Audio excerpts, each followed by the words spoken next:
In the dark world of biker gangs, one man's cleverness and ambition changed everything. Walter Stadnick, the mastermind who transformed the Hells Angels into Canada's most feared criminal empire. Born to humble beginnings in Hamilton, Ontario, Stadnick seemed an unlikely ruler. Yet, beneath his unassuming appearance and small physique, lay a sharp mind capable of organizing ruthless schemes. Rising from a school drug dealer to the Hells Angels' national president, Stadnick used manipulation, violence, and strategy to dominate Canada's biker underworld. A humble beginning in Hamilton, Walter Stadnick was born in 1952 to Ukrainian immigrants in Hamilton, Ontario. His parents, Andriy and Valentina, worked hard to provide for their family in a working-class neighborhood. Life in Hamilton was not easy, especially for immigrant families, and young Walter grew up surrounded by the challenges of poverty and limited opportunities.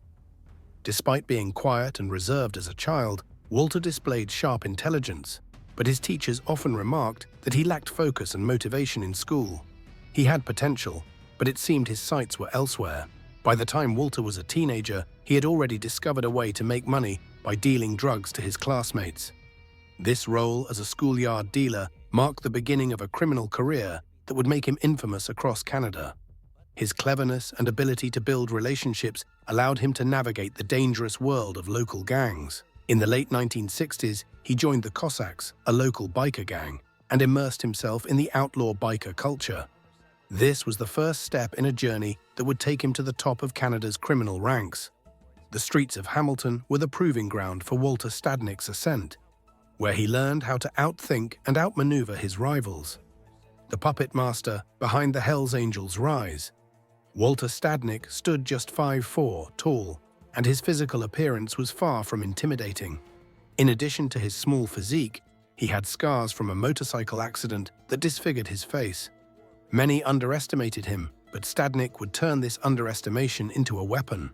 Known for his intelligence and strategic thinking, he quickly became the mastermind behind the expansion of the Hells Angels in Canada. Stadnick was not an average biker who relied on brutality and violence. Instead, he used his strategic mind and unparalleled ambition to climb the ranks. Nicknamed Noge, Stadnick had a natural ability to manipulate situations and people to his advantage. While most gang members wanted fame and attention, Stadnick preferred to operate from the shadows. His ability to avoid law enforcement while leading major criminal operations earned him the reputation of being a puppet master. He set up the Hells Angels' rise to power through establishing alliances with other biker gangs and building an empire that stretched from coast to coast. Under his leadership, the Hells Angels transformed into Canada's most powerful and feared biker gang, a task which many thought impossible. Stadnick's genius lay in his ability to stay in control while rarely exposing himself to direct risk. Violence and the battle for power. The biker world of the 1970s and 1980s was marked by violent turf wars, and Walter Stadnick prospered in this chaotic environment. The rise of outlaw biker gangs in Canada meant fierce competition for territory, drug markets, and power. Stadnick understood that violence was not just a tool for survival, but a necessary means to achieve dominance. He wasn't a frontline fighter, but he organized ruthless attacks that wiped out his rivals.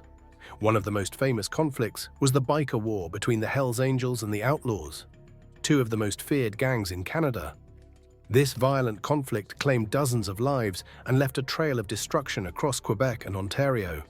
Stadnick's brilliance lay in his ability to turn the chaos of these wars to his advantage. While rival gangs were weakened through rivalry, he used the opportunity to recruit members, seize new territory, and expand his influence. Stadnick was additionally important in the violent takeover of smaller gangs. By offering them membership in the Hells Angels, he gave them a choice: join or risk being destroyed. His strategy ensured the growth of the Hells Angels while eliminating potential threats. The biker wars of this era were a testament to Stadnick's willingness to use violence as a tool for expansion, cementing his reputation as a ruthless and clever leader. The national president, strengthening authority. In the world of organized crime, leadership changes often come through violence, betrayal, or opportunity. For Walter Stadnick, the opportunity to rise to the top of the Hells Angels came in the aftermath of a massacre that left the organization weakened. By the late 1990s, the Hells Angels were looking for a leader who could unify the divided organization and expand their operations across Canada. Stadnick, with his sharp mind and proven track record, was the perfect candidate. Under Stadnick's leadership, the Hells Angels underwent a transformation. He established a massive expansion campaign, targeting Ontario as a key region for growth. His most daring move came in December 2000 when he organized a patchover ceremony in Quebec. At this event, 179 bikers from smaller gangs officially joined the Hells Angels, giving the organization a major presence in Ontario. This moment marked a turning point for the Hells Angels in Canada, as they became the dominant force in the biker world. Stadnick's ability to build alliances with other gangs was critical to his success. By offering smaller groups protection and access to the Hells Angels' vast network, he convinced them to join forces. His planned approach to expansion demonstrated that he was not just a criminal, but a strategic planner who understood the importance of organization and loyalty.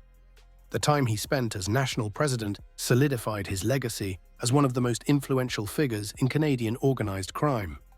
The downfall, law enforcement closes in. For years, Walter Stadnick seemed untouchable. His intelligence and careful planning allowed him to evade law enforcement while building a criminal empire. However, his reign of terror could not last forever. By the early 2000s, Canadian law enforcement agencies had launched a thorough operation to dismantle the Hells Angels and bring Stadnick to justice.